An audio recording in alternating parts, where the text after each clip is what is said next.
Pasensya na. Naku, pasensya na talaga, hindi ko sinasadya. May tiwala akong mapatunayan namin sa'yo, tama. Nagpapasalamat ako sa inyong tulong, mga magigiting na bayani. Maaari kang lumapit at takitin ito. Nagsasalita sila ng sage, hindi. Ang tribong nasa dagat ay sumapit sa lupain na nag-iwan ng kaunting natitirang buhay at impluensya. Huli na ang bahay ko para iligtas ang mundong ito mula rito. Ang bahay ko. Malakas na tawa. Malakas na tawa. Ito ang ating tungkuling ipagtanggol ang ating hari. Tungkulin mo yan, hindi tungkulin ko. Hindi ito ang hari ko. Malakas na tawag. Ang matatapang na bayani ay tiyak na matatalo. Ipaglaban ang hari. Ang malakas.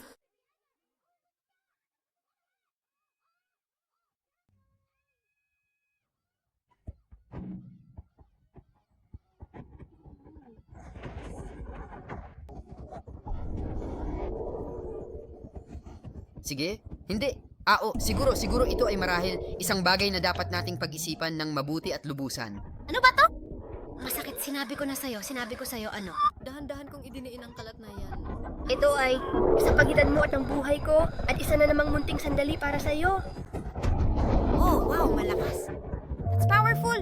Sumisigaw, mamatay ka na lang sa sahig. Mag-ingat sa mga laser. Sa palagay ko ay hindi na nananatili sa aking kamay ang aking mahiwagang espadang kahoy. Nakakasakit. Nakakasakit. Sige, saktan mo to. Sige, sa tingin ko ay sisirain tayong lahat nito. Naku, wala na ang misteryosong pandak na babaeng iyon. Naku, hindi. Hindi. Mga ingay ng Minecraft, no? Mga ingay ng Minecraft, no? Mga ingay ng Minecraft, mga sigaw. Saan siya nagpunta? Sigaw!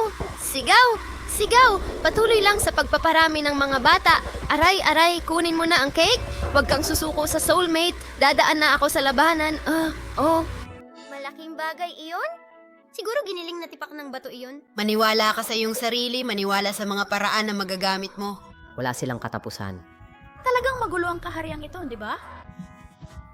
Pero ako nga, Papasok na ako sa liwanag. Oh.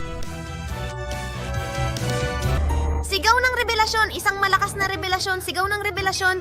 Ano, may armas ako? Teka, ano ba talaga ito? Ito ay isang napakalaking katanungan. ano ang mga bituin na ito? Parang sila yung mga bagay na nasa ulo ko. Pahayag